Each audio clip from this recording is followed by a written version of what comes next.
America's largest potential swing vote, poor and low-wage brothers and sisters who make this country work.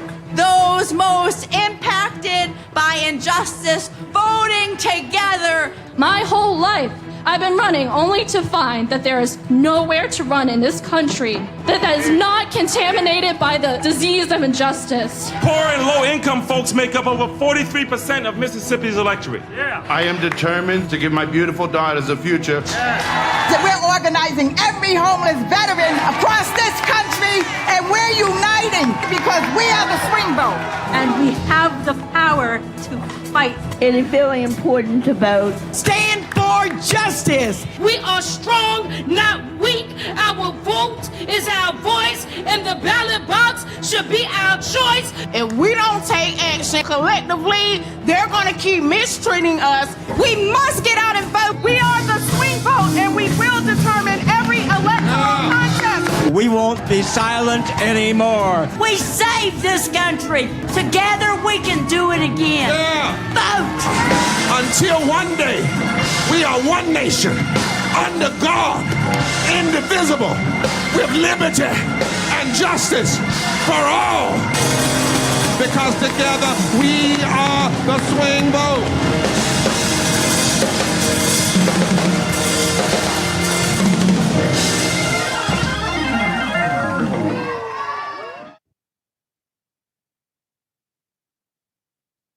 We welcome you. This is Bishop William Barber, president of Repairs of the Breach and co-chair of the Poor People's Campaign of National Call for Moral Revival, along with Reverend Dr. Liz Theoharis of the Cairo Center. And we welcome you all tonight to this national rally, this final push. Now, I'm going to get out of the way because really I want you to hear everything I could have said. I've said it. You saw it on the video. And I really want you to hear peers, persons from all over this country, faith leaders, impacted brothers and sisters who are the baddest, strongest, and I mean bad in the soul sense, most powerful, most moral leaders in the country. And they are going to be saying very clearly why you can't listen to anybody who tells you not to vote. I had someone send me a note the other day and say, when you all are pushing voting, you're taking the movement to the graveyard because social movements don't need to worry about voting.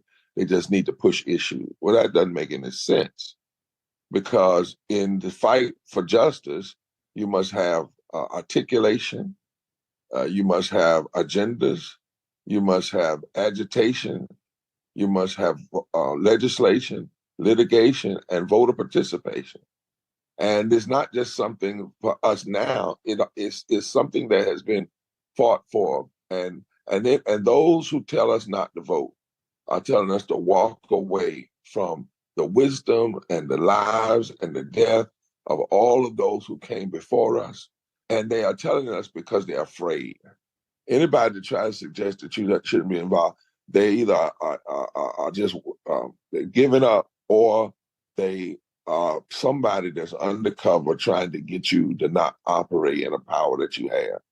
You should know that you, and nobody else has ever done this in history, have already reached nearly 11 million, not 1,100, not 11,000, but 11 million poor and low-wage infrequent voters, people who make $50,000 or less in a family of four, people who are $500 away from economic ruin, and people who fight every day. You've reached over 11 million. And we're breaking this notion that poor and low-wage people don't vote. And people are responding, and they're understanding that they are not going to find the perfect candidate, but they are voting their issues and their voices. And they know that if we do that, it will force persons to have to hear us and have to talk to us. But if you stay home and just say, nobody, I don't care, then you abdicate a serious responsibility. And so let me close here. I was reading today about Fannie Lou Hamer. And Fannie Lou Hamer said that it was after she was told what she couldn't do, after they shot up her house, after her boss, the one that was on the particular plantation, told her she didn't matter.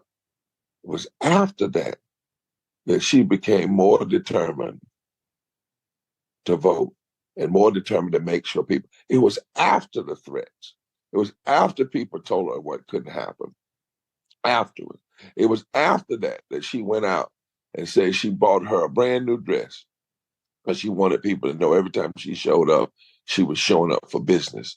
They beat her in that dress, but that same dress she wore it right onto the Democratic Convention and demanded a place at the table. It wasn't before the struggle that she decided. It was after all of the things to try to stop her. We've seen over 1,000 voter suppression styles try to stop us.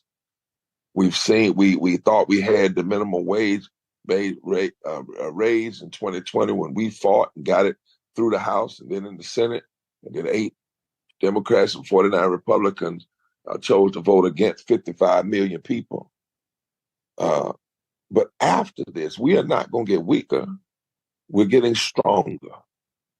We're getting more powerful and more committed.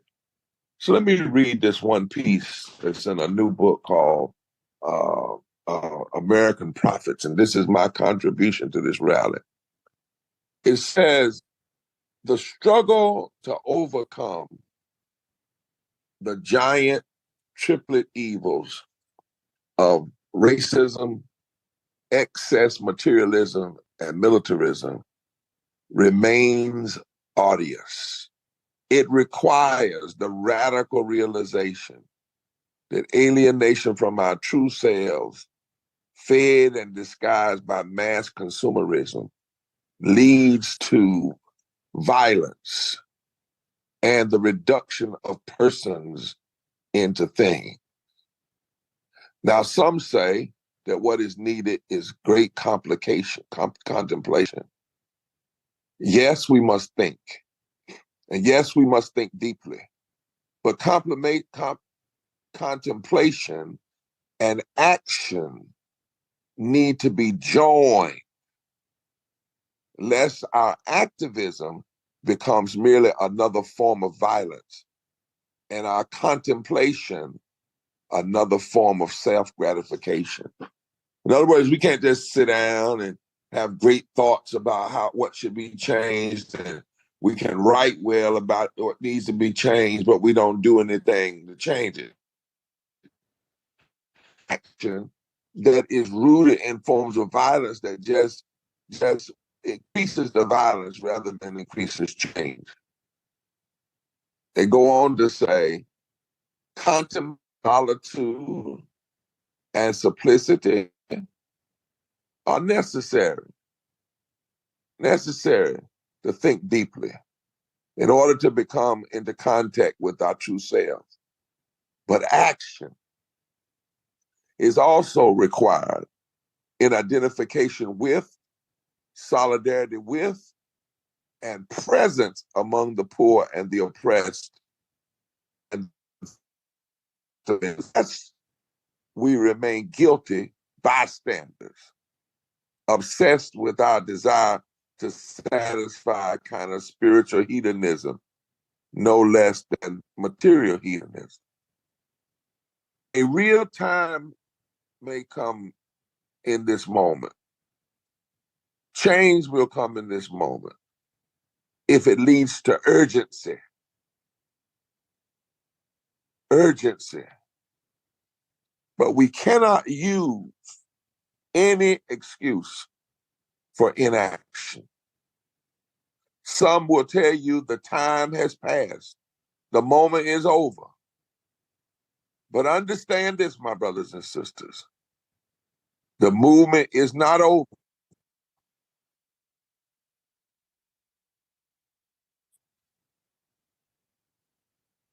As long as we live,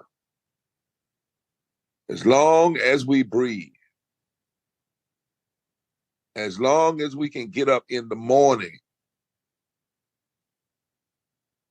the movement lives because it lives in us. Nobody can wake the sleeping giant of poor and low-wage people but us, because we are that giant. So let's keep moving. Let's keep pushing.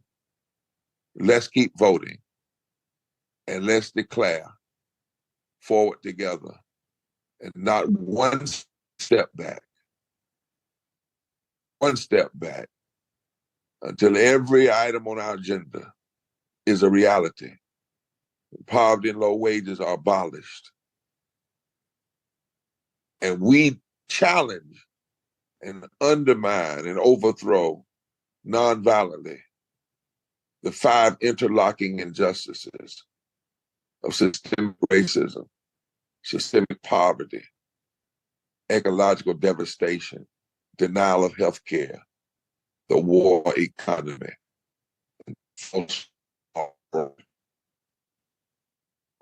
of religious nationalism. The movement is not over as long as we live and breathe and have our being and exercise our power. God bless you, my brothers and sisters. You are doing what many dreamed of being done.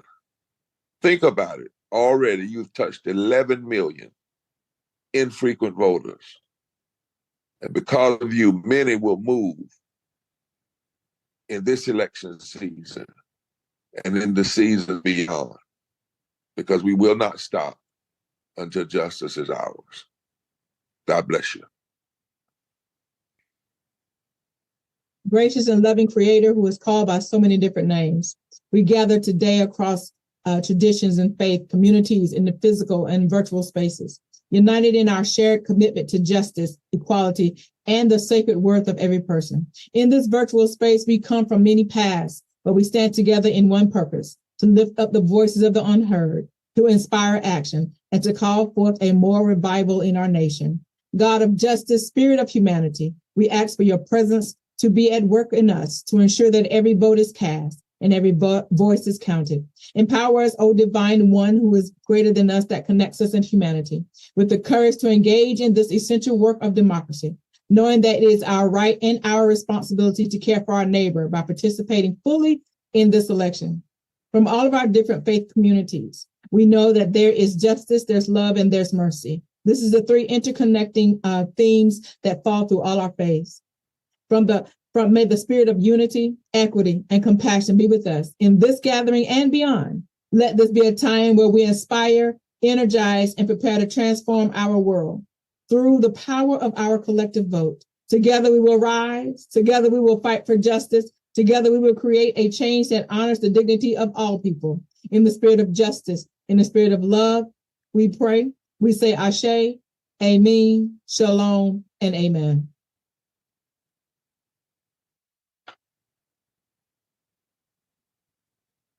Good evening. I joined this call tonight to celebrate and thank you for all the work that we're doing, reaching out to millions of poor and low-wage voters who will definitely make a difference in this upcoming election. We are the swing vote. I'm also thanking you for the work that we will do in the next 15 days. It's important to us and to everything that we believe in not to let up. As I get on this call tonight, I am again reminded that we stand at a critical moment in our history. The 2024 election is not just another election, it's the election. You've heard this before. Trust me, this time it's true, and we all know it. This election is a referendum on our future, what we want for ourselves, our families, and our nation. It will determine if we have a country where healthcare is accessible and affordable, where climate change is believed to be real, where reproductive freedom is protected, and where no one's rights are rolled back by the government. This election will determine if we have policies, programs, and laws that are on the side of workers, not just the wealthy, that builds affordable housing, invests in education, and ensures that no one's civil and human rights are abridged. And even more, whether our very democracy and Constitution remain. So, brothers and sisters, we cannot go back. Tonight, we thank you for all the work that you've done. We celebrate all the hard work that we're doing together, and we look forward to the work that we'll do over the next 15 days. We look forward to a victory for poor and low-wage workers on November 5th. But we also look forward to the work we will do, and we will do beginning November 6th, to ensure that the voices of poor and low-wage workers continue to be heard and that our power continue to be felt. Together, we will build the America we know is possible. Thank you.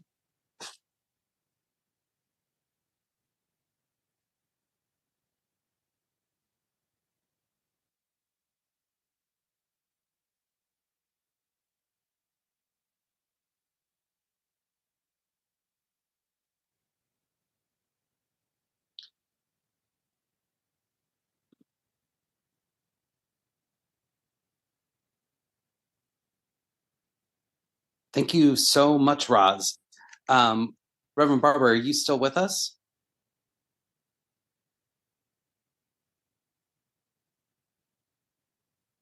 All right, Danielle, let's. Yes, I am. Clinton, I'm with you. Yes, sir. Awesome. Welcome back. We're looking forward to hearing that call to action for tonight to go to vote.org. Well, I wanted to turn everything over to you all. As I said at the beginning, I think we have more powerful voices. Everything I had to say is in that video. In fact, I want them to key it up one more time because it moves so fast. If you would key that video up just one more time, Smart Street. But we want everybody, part of this mobilizing is you got to go. And this is what we said in our texting that was done. We've handed out over 100,000 pieces of material. Over 11 million people have been touched.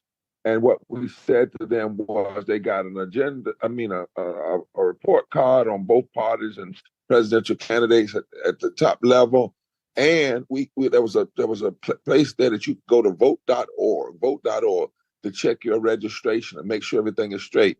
We also want to say to folk that we ask people to pass on this message to at least 10 people. So if everybody we touch 10 people, that's with 20 million people. And pay attention to your state laws. We won't give out what different states are on this call because we don't want to make any mistakes. But go to your state, and where there is early voting, like for instance, North Carolina, you can vote early and register at the same time. So you don't have to be registered to vote and then go to vote. You can go and register and vote at the same time.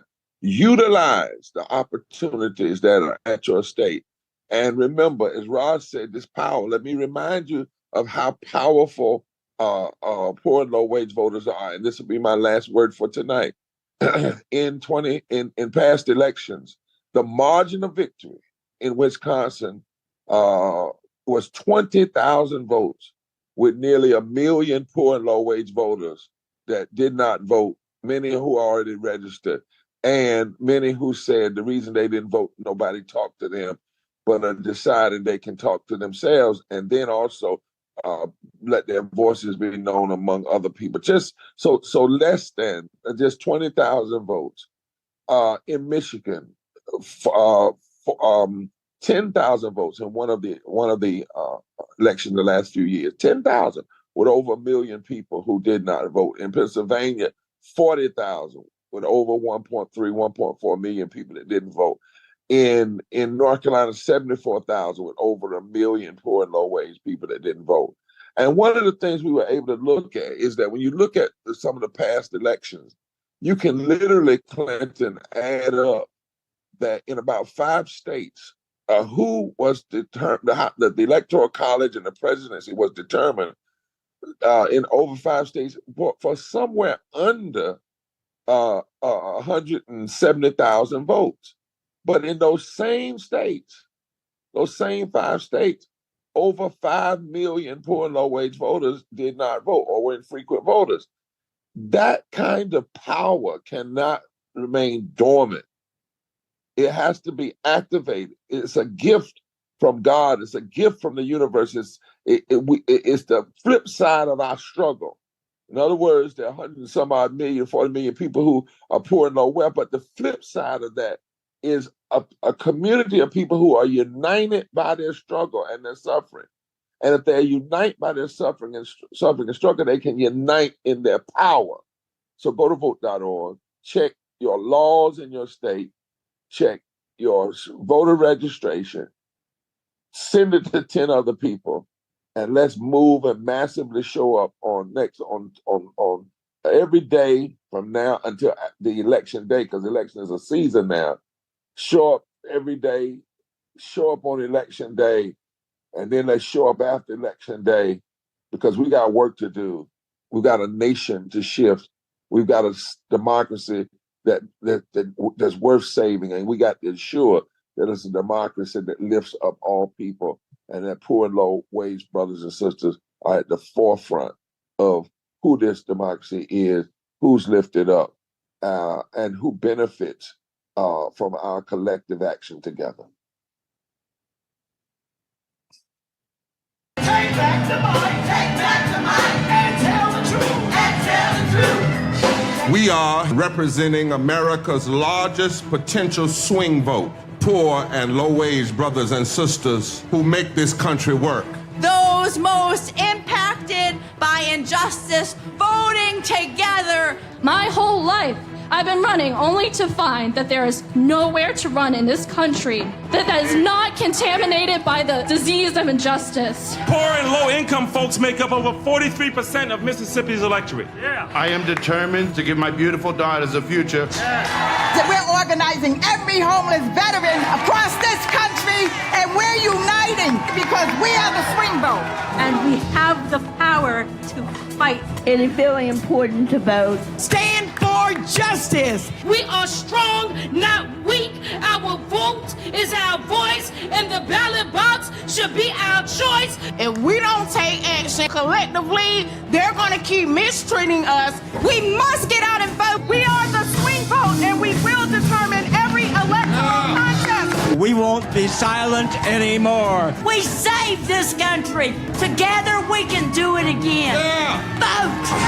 Until one day, we are one nation, under God, indivisible, with liberty and justice for all. Because together, we are the swing vote.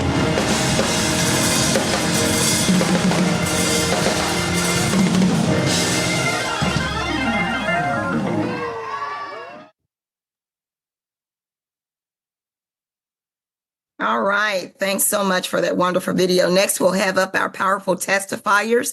First, excuse me. First coming up is Shantaya Lawrence from North Carolina. Shantaya Lawrence.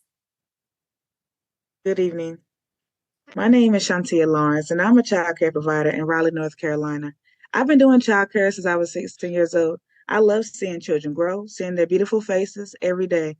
I love getting to know families and supporting them as they raise a child in this crazy world. The early stages of a child's life before 5 are so important. We child care providers love our job. We have to love it because the money isn't keeping us here. I hear all the time people say that our children are the most important resource that we have, which makes me wonder if that's true. Why am I still one of 3.5 million poor and low-income North Carolinians? I have a bachelor's degree, a license, no kids, and I am still a broke child care worker. I work extra jobs, babysit at the long days, and I still don't have enough to cover everything. I have colleagues that have literally gone homeless, living out of their cars, but still come to work every day to take care of our kids. It's not right. That's why we child care workers and low-wage workers across the state and country need to vote like never before. I always vote. It's not an option. It's the people we elect who make it so that people like me and my colleagues have the scrape to get by in the richest nation on earth. We are the sleeping giant in this election, and we are waking up our colleagues and communities to vote this year. We know our votes are demands to pay us what we deserve. Our votes are demands to fund early education because our kids deserve it. Forward together. Thank you. Thank you so much, Shantaya Lawrence. Next, we will have up Mr. Wesley Bryant from Kentucky. Hey, Danielle, just before Yes, we sir. go to Kentucky, I think we ought to say, yeah, Shantaya, that was powerful. My God. Yes, Shantaya, Come on, that was y'all. powerful. Let's bring some energy here. That sister Yes, said, she said powerful. she said that she has people who are taking care of children. and living in their cars, and she ain't taking it no more, and she's going to vote for people that are going to seriously fund childhood education and living wage. See, that's the story. That's putting a face on this. And I don't want us to take this nonchalantly. When brothers and sisters like my dear sister decide that their power is not going to be dismissed, that's the nonviolent revolution that will change this country. Thank you so much, sister, for leading us off in that way and saying the nation's going to hear your story, feel your power, feel your vote, and that you all are not going to be depressed, but you're going to instead push forward and press forward in a powerful way. You're not going to give up. Instead, you're going to stand up. Thank you. That helped me tonight. Thank you so much. Thank you again, Shantia. Next, we'll have up Mr. Wesley Bryant from Kentucky. What's a house? It's a dream. It's my dream. But it's only a dream. My family's been robbed of the simplest necessities in life. A home to run and play in, to build memories, to grow into, to store us, keep us safe. My family lost this dream on July 28th, 2022. We've been living a nightmare ever since then. That day appears to get worse, as no one seems to care or worry about us flooded and forgotten Kentuckians. Will we get back home? Will we have a chance to dream again? Or will this be a nightmare? The flood came, and the flood not only killed lives, but it killed dreams, passion, and love. For me, it was 17 days of being in a colorless, cold world. I remember volunteering and hearing other volunteers talk about having to restrict others from receiving goods, volunteered goods, that was donated to them. I lost all hope in humanity. And honestly, who wasn't? Now I'm 2 years in and still homeless. My daughters have nowhere to make memories. And to be honest, I don't know if we will get a home. There's no help in sight, no programs around us anymore. And I just don't know if there's any way we can get back home in that future. We live in a country that during the war on poverty chose the side of poverty to win. And what hurts the most is we've divided this country on so many social rights that poverty would continue to prevail and prosper, whilst we the people destroy each other and fight just to survive. Society as a whole has quit on each other. But what do we do to have to look forward at this moment? That's the future. And one of the biggest lies we've been told is we don't have any control of the future, but we do. And they live in the homes with us. And I'm proud of what I'm seeing. I'm proud of the progression that's happened, but I'm not proud of the lack of support from outside the areas to invest in our future. We have to give them a reason to quit looking down on us, though. And hopefully the future will not only do that, but will make the outside world look up to them because of their strength, ingenuity, and bravery. The moral of this story is for us to work harder, not better every day. Step out of the shadows. Stop being living ghosts and just live. Do what it takes. Knock down doors. Inspire others. Never give up. Ask questions about things we don't know. Admit we're wrong. The most important thing I want anybody to take away from this is love. If you're listening and struggling, it's okay. Someone loves you and wants the best for you. And that's me. But know this, friend. Let's make a better America together. Thank you. All right. Thank you so much, Wesley, for such a powerful yet compelling testimony. Next up, and we'll have Wesley, thank you so much for reminding us of people's humanity and saying that even there you all won't give up. And that's why, brothers and sisters, when we look at this election, we got to ask serious questions. Who's really for housing? Who's really for housing? Who's really serious about housing? You know, we got to vote for those that are serious about housing and addressing climate change and making sure that persons like Wesley have a living wage before the storm hits, so that they can have some savings and things after the storm hits to come back. Wesley, thank you for reminding us that this is no mere election time. It is really, really about humanity. And thank you for bringing love into the mix. Because if we truly love one another, we will not sit around and have power to determine who sits in office and the kind of love that they show in the public policy, and then we stay home. Love is action. Love is action. And let's take action. and use the power that we have for transformation. Thank you so much, Danielle. I may cut in from time to time, but I'm just being so moved by these testimonies. Thank you so much, Bishop. Next up, we'll have Rabbi Michael Pollack. Hello, I am Rabbi Michael Pollack, Executive Director of March on Harrisburg and a statewide tri-chair of the Pennsylvania Poor People's Campaign. We live in strange times of chaos and suffering, poverty, racism, ecological devastation, the war economy, the denial of health care, and the distorted moral narrative of Christo-fascist white supremacy are killing our people, and it's gone on far too long. Voting is an act of speaking, of using our voice. Elections are how we communicate and speak as a society to decide our elected officials. The right and obligation to communicate and speak is inherent to every one of us. It is based on the reality of our own humanity, and it is endowed by our own Creator. We need to use our vote and our voice and vote. We live in times when our vote and voice is competing with the voice of big money. Right now, billionaires are in my state of Pennsylvania, blanketing the airwaves and mailboxes with lies and divide and conquer nonsense, telling us to blame our poor, different neighbors. Billionaires are here right now handing out literal million-dollar checks. And in the distorted moral narrative of our times, billionaires and corporations spending unlimited amount of money on elections is speech. Money talks is the law of the land. And our public officials have created this biblical level idolatry. It says in Psalm 115, their idols are silver and gold.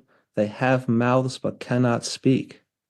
We know the lies that big money spews are hollow, and we can't let it win and turn us against our neighbors. We know that they use this money to harden our hearts and turn us against each other. And we know it isn't true and it isn't sacred, real speech. Our vote is an important and sacred part of our voice, and we must use it and amplify our voice. And we must use the rest of our voice beyond Election Day. We need to vote, we need to keep organizing, developing leaders, and speaking justice into existence every day of every year.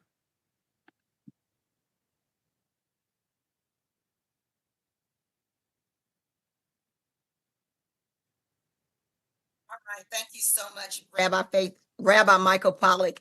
Next up, we will have Shally Gupta Barnes. Thank you, Danielle. I'm sorry I'm not on video tonight. My Wi-Fi isn't strong, but I wanted to just spend a couple of minutes reminding us again of the power of poor and low-income voters. We already know this power, but most of the country doesn't. And this is the most consequential voting bloc, not only in this election, but in our nation's politics. And we get the least attention. So we got to remind ourselves constantly. And so I want us to look quickly at this map from 2020, the last presidential election. Just look at this map. Look at the millions and millions of people across the country, among the 140 million, all these percentages representing the power of low-income voters in each and every state. We're talking about 80 million eligible voters, more than 50 million who voted in 2020, accounting for big enough percentages in these states, and a third of the electorate overall, that if this voting bloc was organized to take action together, its power potential would be unparalleled. If it was one voting bloc, there are more votes among the 80 million poor and low-income voters than either party received in 2020.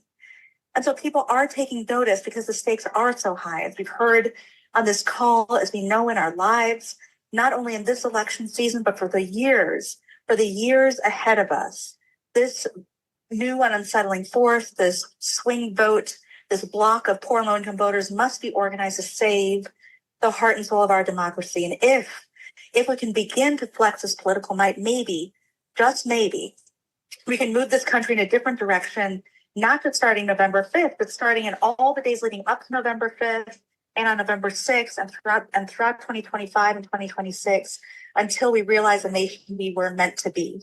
So thank you, everybody, for everything that's going on in this electoral season and in the years leading up to this moment and the years ahead of us. That's right, Shally. We have amazing power as the swing vote in this country of poor and low income, infrequent voters. And up next from the state of West Virginia, we have Pam Garrison. Thank you. I'm tri-chair of the West Virginia Poor People's Campaign. I've been with the Poor People's Campaign for about 5 years because I believe in us. That's why, not no organization, not a politician. I believe in us, the marginalized, the low income voters, the moral people. I believe that all of us coming together for freedom and justice for all. West Virginia is one of the states, one of the poorest states in the nation. 656,860 poor low-income voters and 85 million across the nation. We account for 1/3 of the electorate. Last presidential election, we engaged in mass voter registration simultaneously across the nation and texted millions of people. This election, we're having mass simultaneous canvassing across the nation, reaching out to low propensity voters and texting millions more. We are making our voice and our demands heard. We proved through COVID when policies are implemented for the greater good of the country to relieve some critical problems. A tax credit to help low-income people with children. Child poverty was cut in half. Expanding Medicaid helped people that can't afford insurance get medical help. Expanding SNAP helps seniors that have to choose between medicine or electricity or food. They try to convince the public that we can't afford to fix our problems because it might upset the rich from getting richer. So they let the policies expire. Our kids went back into poverty. People went back to the emergency room for medical treatment. Our seniors went back to doing without.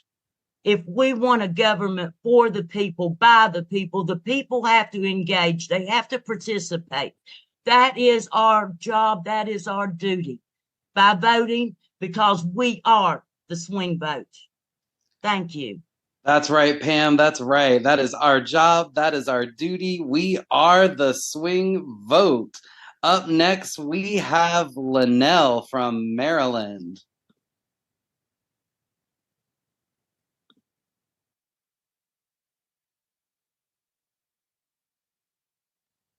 I'm sorry, everyone. You're good. We can hear you. Greetings, everyone. I'm Linnell, tri-chair and proud member of the Maryland Poor People's Campaign. Sorry, my camera. I'm voting because of what's happening in Maryland and all states across this nation. Violence through disinvestment, like in Sandtown, Winchester, where we're working here in Baltimore, has always been poverty, systemic racism, inequality, food deserts, crime, and not enough support. Closed schools, abandoned buildings, lead pipes. To this day, this is a real problem. The state of Maryland has the highest eviction rate in the United States. Think about that. The highest infant mortality rate. The highest denial of health care. Food disparity, and the list goes on and on and on. We are facing an onslaught of injustice here. And poverty is a policy choice, as Pam said. A better life is possible for our young men and women if we remove guns and replace them with education, food, housing, and employment. So why do we neglect our children in Sandtown, Winchester? We went there for our Get Out the Vote campaign October the 5th, 2024, and across PG County and Montgomery County. I was assigned to this area where I grew up.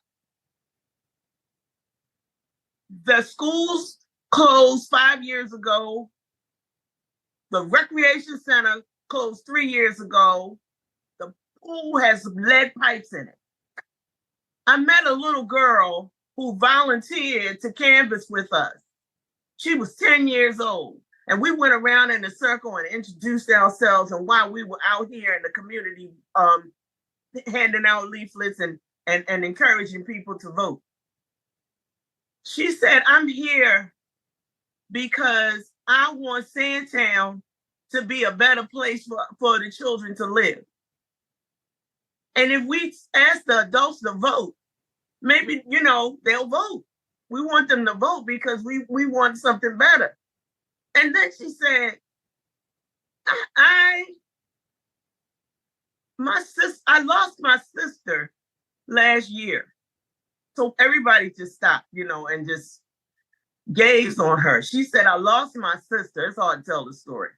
She said, she was protecting my little brother. A boy came up to her with a gun. A 9-year-old child came up to the little brother because he wanted to kill the child. But the big sister jumped in front of that gun. She took the bullet. She's dead.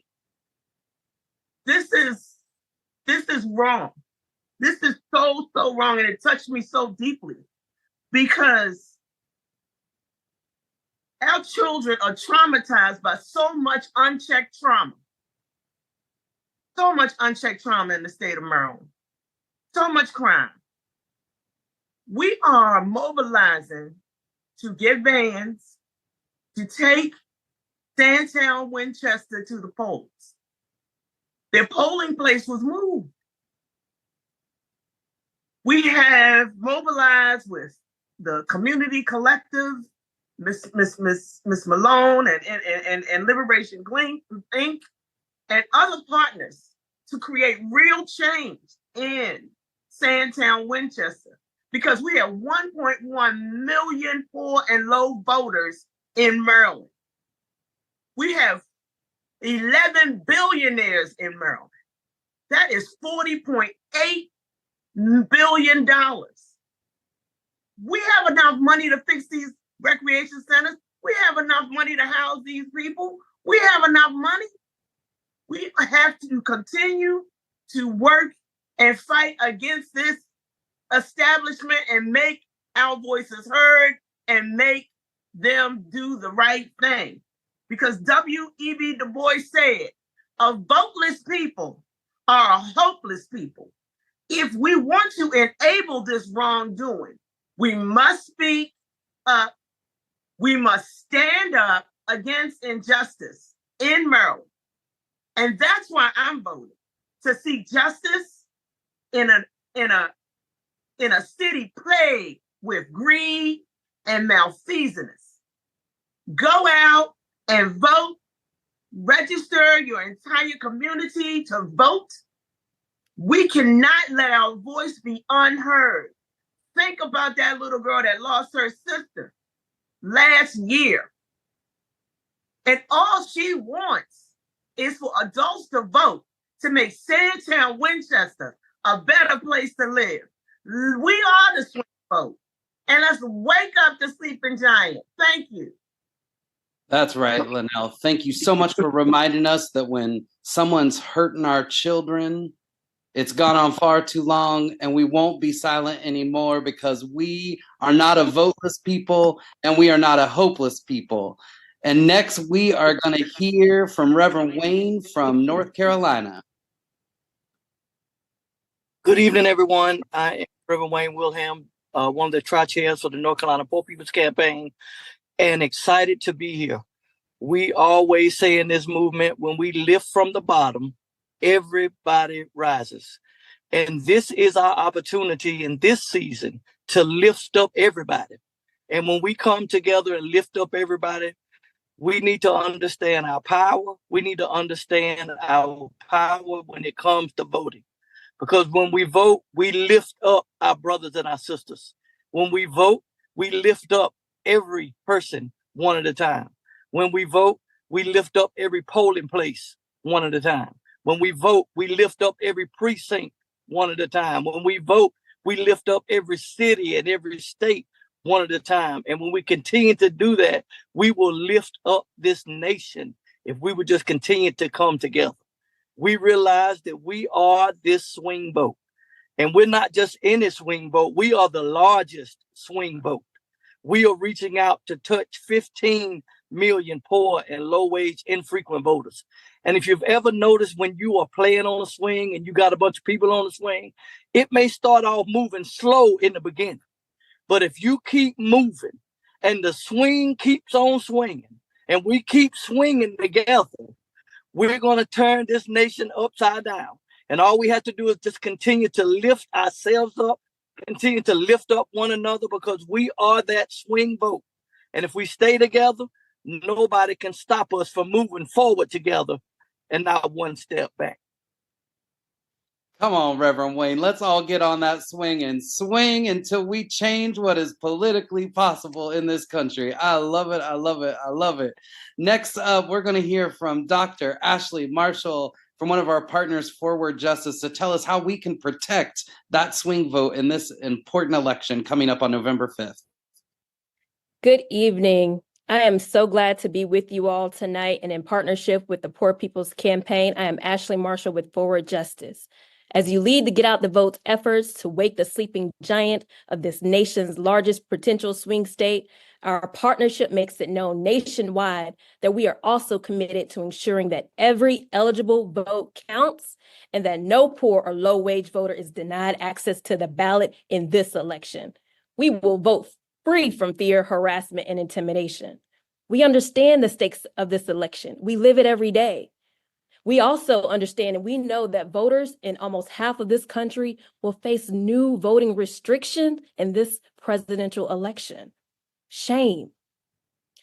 In our joint partnership, Forward Justice, NAACP Legal Defense Fund, and Lawyers Committee for Civil Rights and Poor People's Campaign are promoting the nonpartisan election protection hotline, 866 Our Vote.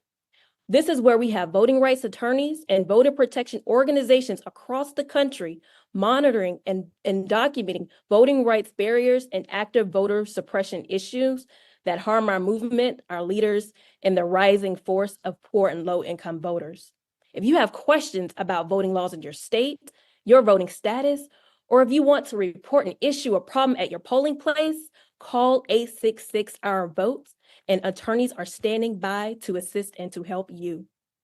We know this election will be critical in defining the state of our democracy in this country and lasting imprints on the freedom and spirit of this nation. And this is why Forward Justice, NAACP Legal Defense Fund are proud to serve as legal support and capacity again to the Poor People's Campaign for the election of 2024. Let's get out the vote and protect our vote. Protect our vote, y'all. 1-866 Our Vote. Call that election protection hotline. Report everything you see, anything and everything. Thank you so much, Dr. Ashley Marshall from Forward Justice. Miss Yara, will you please introduce this video we're about to watch? I certainly will, Clinton. Thank you so much.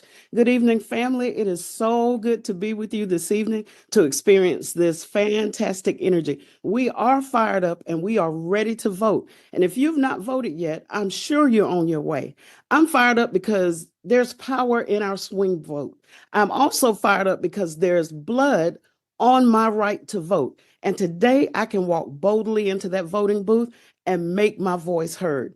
You know, it was the incomparable Ms. Nina Simone, singer, songwriter, activist, and musician, I'm sure you know her, who said, an artist's duty, as far as I'm concerned, is to reflect the times. And so I'm excited to announce that across this country, there are artists who are singing and playing beautiful and powerful social justice music. They're creating interpretive dance and, as it goes in the world of poetry, spitting the truth through spoken word. So let's hear now from one such spoken word artist from Raleigh, North Carolina, Miss Patrina Bryant, known artistically as Trina Thoughts. Dearly beloved, 140 million of us should be gathered here today in order to form a more perfect union. Poor and low-wage workers should be included, joined together in holy matrimony. This man and this woman struggles every day to stay alive, yet poverty is how they died. Fourth leading cause of death, America holds her breaths because she would rather you cash out on insurance policies, crooked policies, ensuring that the rich stay rich and the poor pay the taxes. So I ask this. If anyone knows why these two groups should not be joined together, let them speak now or forever hold their peace. We are strong, not weak. Our vote is our voice, and the ballot box should be our choice because we hide behind the veil.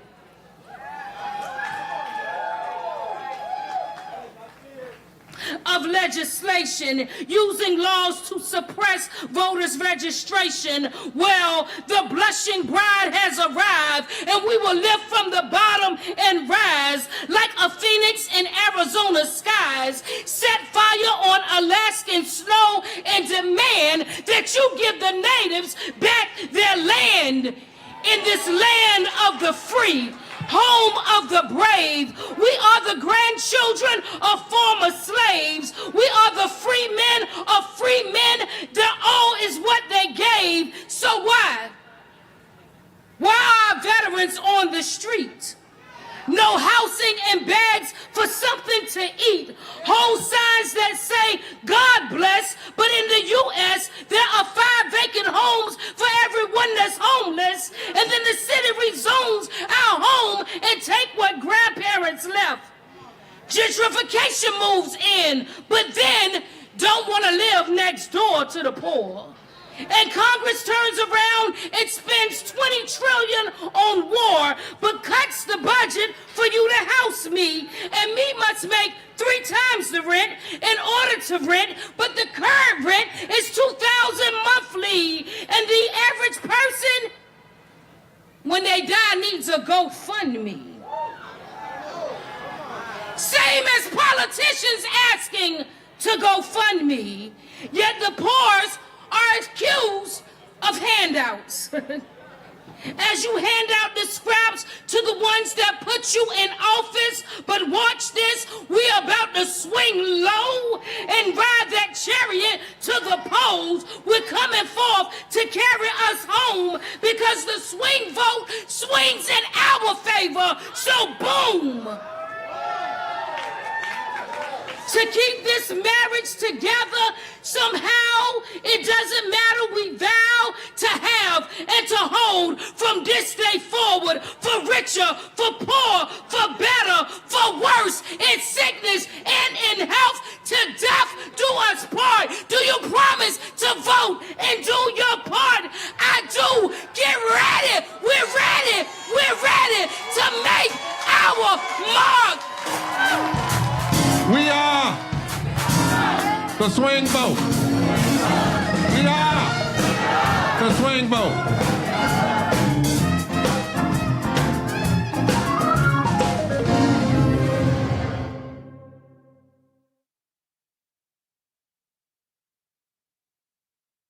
Amen, amen to that entire powerful spoken word from our Mass Poor Peoples and Low-Wage Workers Assembly and Moral March on Washington and to the polls this past June in Washington, D.C. I now have the honor of introducing our campaign co-chair, the Reverend Dr. Liz Theoharis, to offer an important reflection as we join together tonight in this rally. Reverend Liz. Well, good evening. Good evening. It is amazing to be with this group of leaders all across the country. And we all know that if ever there was a need to vote and to inspire others to vote, it sure is now. Consider what's happening around us. Extreme storms wreaking havoc on lives and livelihoods, war and conflict throughout the world, rising political violence, continued police brutality, attacks against women and LGBT communities and immigrants, and poverty and low wages literally killing people. Enter some extremists and Project 2025 who want to impose eligibility standards, work requirements, asset tests to constrain access to Medicaid, who want to cut food stamps and end universal school meals. They want to eliminate Head Start and end Housing First programs. They want to restrict reproductive rights and curtail LGBTQ rights and so much more. And we know it will be poor and low-income people who suffer the most. But here's where we in the Poor People's Campaign, leaders across the states, across the country come in, waking this sleeping giant, canvassing and texting and calling poor and low-income infrequent voters. And here is that statement again. If ever there was a time to vote, it's now. Because we know it doesn't have to be this way. Our sacred texts and traditions do not will it this way. Jesus and the prophets, Moses and the people who have fought for justice throughout the ages stand in direct opposition to every provision of Project 2025. In the Exodus, the Hebrew people reject the oppression, the mistreatment by Pharaoh, and they march on to freedom. Leviticus and Deuteronomy establish policies, procedures to lift up the people so justice is passed down generation to generation. The prophets cry out to God in direct protest to those with power and wealth to do justice, to not shed innocent blood, to hate evil and love good, to stop depriving the poor of their rights. And throughout the New Testament, Jesus celebrates the interventions of poor farmers and fisher people, poor but persistent widows, gender nonconforming leaders, and those who have been denied healing but insist that change is coming. In the spirit of all this, we know we have the power to change the entire politics of this nation, compelling politicians up and down the ballot to push for policies that can put people instead of profit at the absolute center of our politics. Listen to everyone gathered here this evening. We will continue to mobilize and organize and build up this political power of the poor. We say poverty no more. We will vote for justice for the poor because everybody's got a right to live. Thank you so much.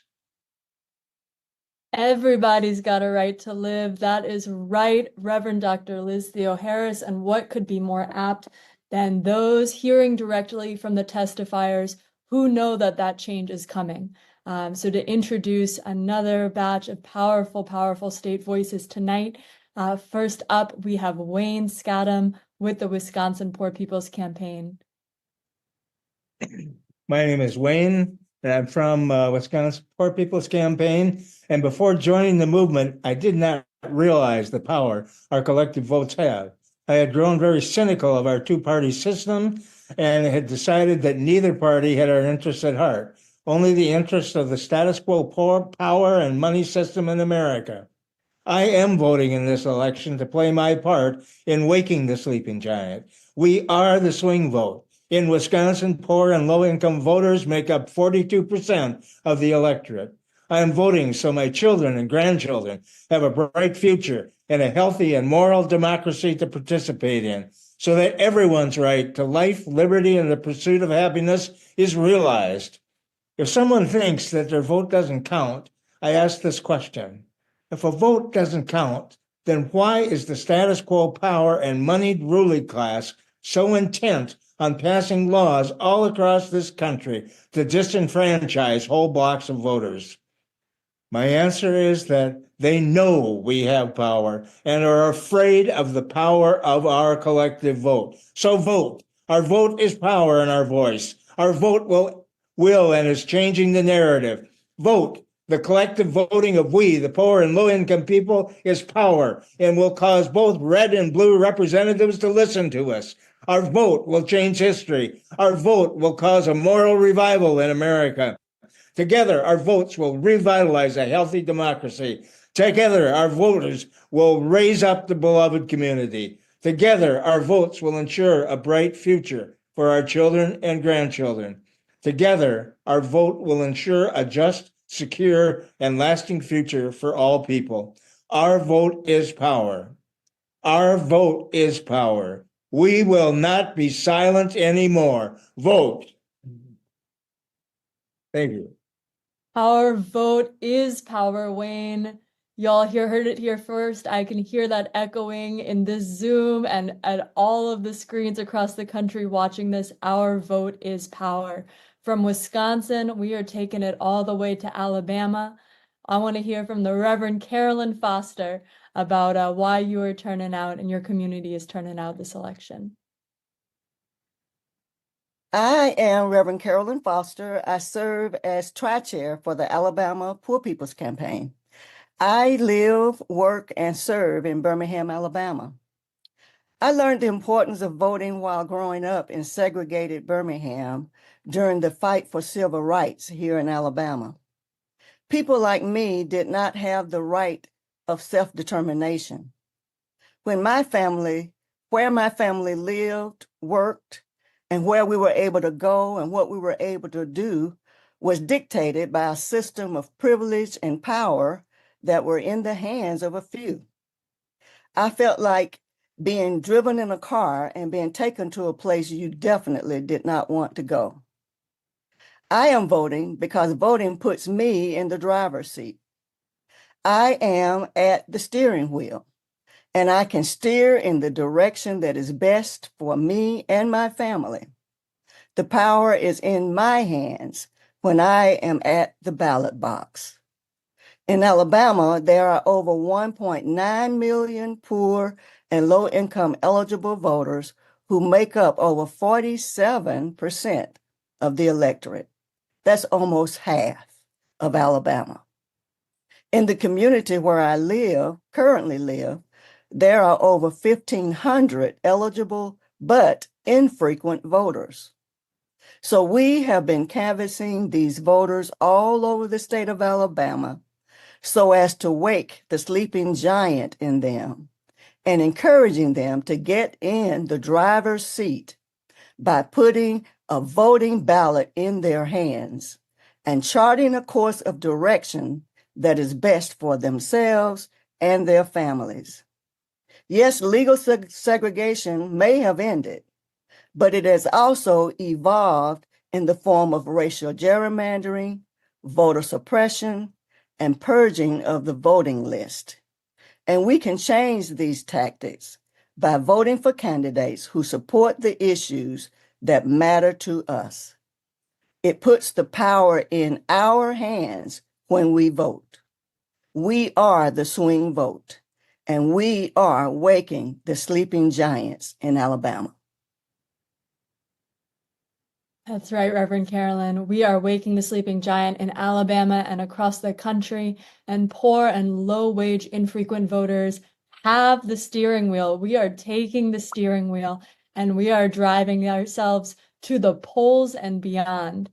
From Alabama, we are going to Arizona. We want to hear from Zaid Evans about what you are seeing and hearing on the ground and why your community is turning out this election. Thank you. Hello, everyone. My name is Zaid Evans. As a disabled trans veteran living on a fixed income and serving as faith leader and tri-chair of the Arizona Poor People's Campaign, I'm voting because my life and the lives of those in my community depend on it. We live in a state where healthcare access, housing insecurity, the basic dignity of human rights, and environmental protections are constantly under threat. The people I serve, many of whom are poor and low-wage workers, know this struggle firsthand. They feel silenced and invisible in a system designed to keep them marginalized. Personally, as a trans man and faith leader, this election cycle has been harrowing as anti-trans ads and policies specifically target my community. I feel exiled on so many levels, especially geographically. Earlier this spring, my wife and I were just 2 weeks away from listing our home in Arizona to move back to Oklahoma to help my sister care for our aging mother and be closer to my extended family and friends. But anti-trans legislation passed in Oklahoma, making it impossible for me to live into my divine createdness. In this experience of exile, I see myself in the exiled people of Israel, as described in the 56th chapter of Isaiah, where God declares God's house to be a house of people for all people, extending love and welcome to everyone, for we know that we are all created in God's image.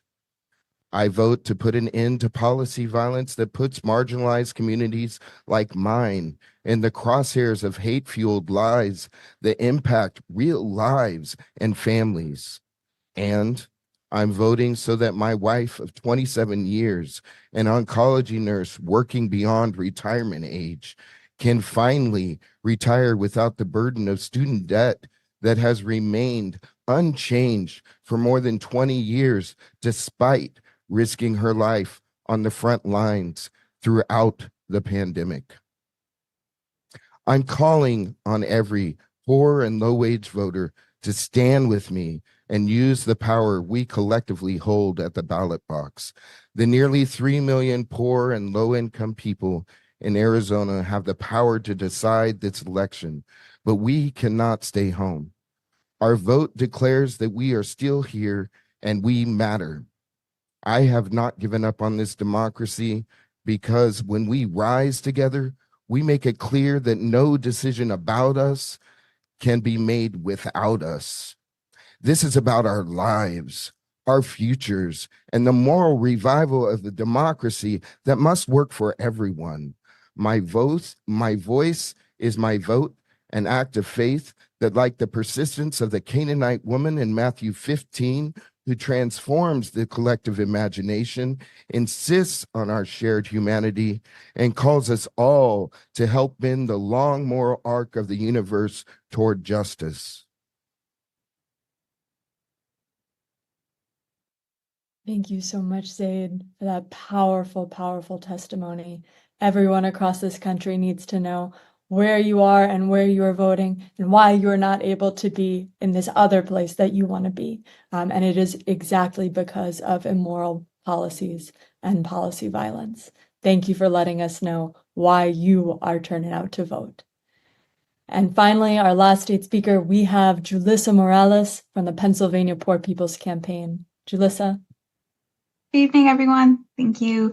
As mentioned, my name is Julissa Morales with MILPA, which is the Movement of Immigrant Leaders of Pennsylvania. We're a network of families across the state that fight for the human rights of all, regardless of their immigration status. We're a part of the Pennsylvania Poor People's Campaign Coordinating Committee, and excited to be here with you all. Our right to vote is one of the most powerful tools we have in our democracy. It's not about supporting a candidate or a party.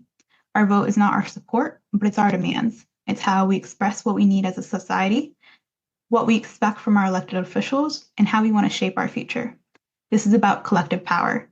The poor and working class communities make up the largest, most powerful voting bloc in this country. If we unite, if we stand together across all lines of division, we can become an unstoppable force for change. Just this past weekend, MILPA, along with Put People First and ACT UP and other organizations, came together in our local neighborhoods, knocking on doors collectively to discuss the struggles they face and what our legislative priorities are in Pennsylvania. Too often, we're told that our voices don't matter or that the system is too broken to fix.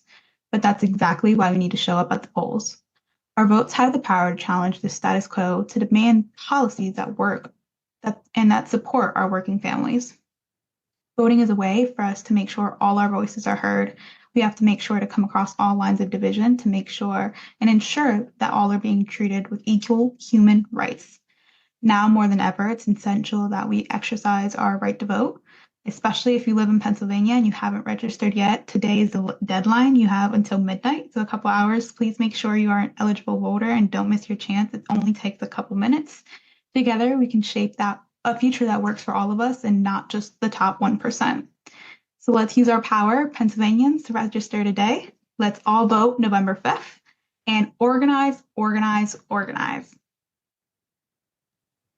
That's right. Let's organize, organize, organize, and mobilize, mobilize, mobilize to swing that vote, to swing the election across this entire country. Up next, we're going to do a state roll call so that everyone watching this live stream can see the power of this movement. Our leaders calling in from all over the state, telling us that they are the swing vote. So Alabama, are you in the house tonight? Alabama is definitely in the house, and we are the swing vote. Amazing. Georgia, are you here tonight?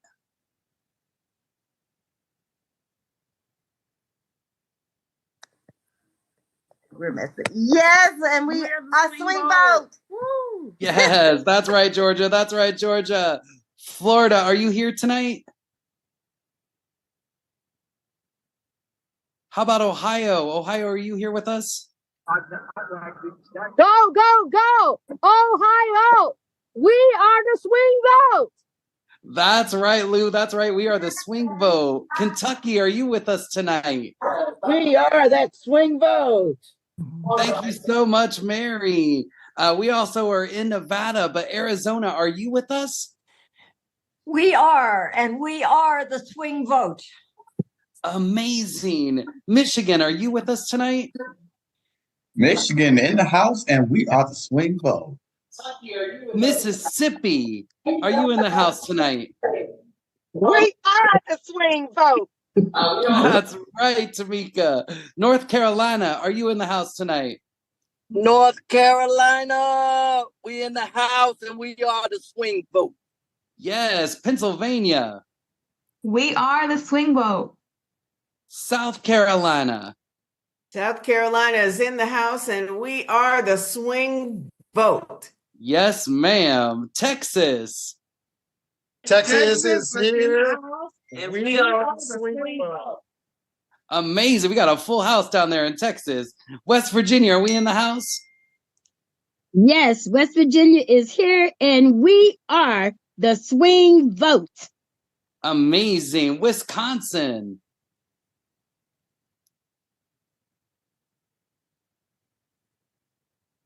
All right, we're going to keep Yes, this roll call. Wisconsin is here, and we are the swing vote. All right, Wisconsin. We're going to keep this roll call rolling. California. Is California in the house?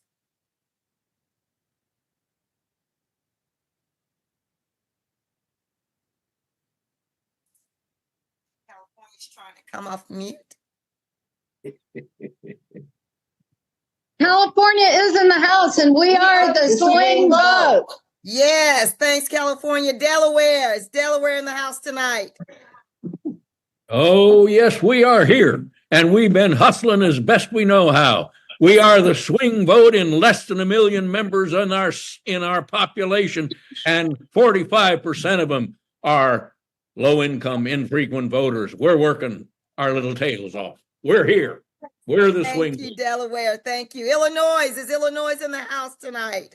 Illinois is here, and we are the swing vote. Yes. Indiana. Indiana is the swing vote. Yes. Come through, Indiana. Kansas. Kansas is here, and we are the swing vote. Come on, Kansas. All right. Louisiana. Maine. Maine is here, and we are the swing vote. Great. Maryland. Is Maryland in the house tonight? Yes, and we are the swing vote.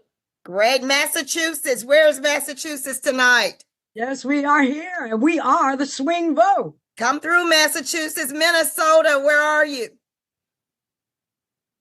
Is Minnesota in the house tonight? Minnesota is here in spirit, Danielle. They are certainly the swing vote. Yes. And just to round us out, Missouri, are you in the house? Missouri's in the house, and we are the swing vote. You sure are. How about Nebraska? Nebraska's in the house, and we are the swing vote. Amen. New Jersey. New Jersey's in the house, and we don't like to gloat, but we are the swing vote. That's right, New Jersey. Sending it over to New York. New York is in the house, and we are the swing vote. Amen. And Oklahoma. Oklahoma is here, and we are the swing vote. You are the swing vote, Oklahoma. And so is Oregon. What about Rhode Island? Rhode Island is here, and we are the swing vote. That's right, Pamela. And how about Tennessee? Tennessee, the volunteer state, is the swing vote. Yes, you are, Tennessee, and so is Utah. How about Vermont? Vermont is here and we are the swing vote. Yes, you are, Reverend Joan. And from Virginia to Washington State, we are that swing vote all across the country. All across the country. So much incredible mobilizing and organizing work happening in this season of action. To close out this powerful program this evening, I'd like to turn it over to our incredible Director of Theomusicology and Cultural Arts. Oh, and not to leave anyone out, Washington, D.C. We are here. We're heading to the polls and we are that swing vote. Absolutely, you are Washington, D.C. We are going to keep voting every single year until you are that 51st state. And so to close this out this evening, I am going to turn it over to our co-director of Theomusicology and Movement Arts, Yara Allen, to introduce our final video of this evening. Yara. Thank you, Mads. This has been an empowering rally. And by now, surely we are ready to go out and put our voices on the ballot. And by doing this, we can definitely make them hear us. So please now join your spirits with Miss Katina Rosemond Ray, singer and activist from Raleigh, North Carolina, as she delivers a deeply moving rendition of Make Them Hear You.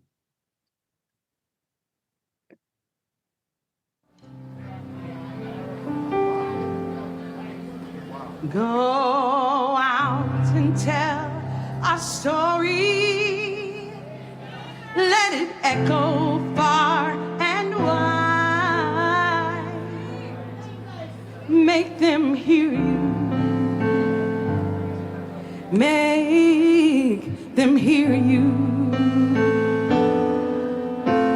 How justice was our battle and how justice was denied. Make them hear you.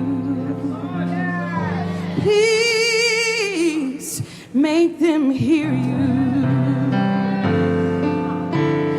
And say to those who blame us for the way we chose to fight, that sometimes there are battles that are more than black or white. And I could not put down my sword when justice was denied. Make them hear you. Make them hear you.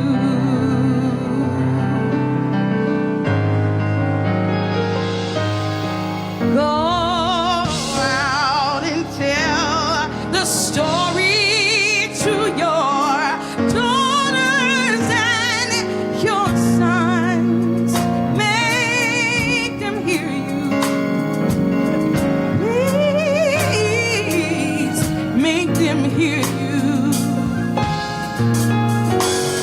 And tell them in their struggles they were not the only one.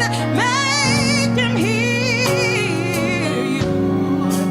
Make them hear you. Your sword could be your sermon on the power of pen. Teach every child to raise their voice, and then, my brother,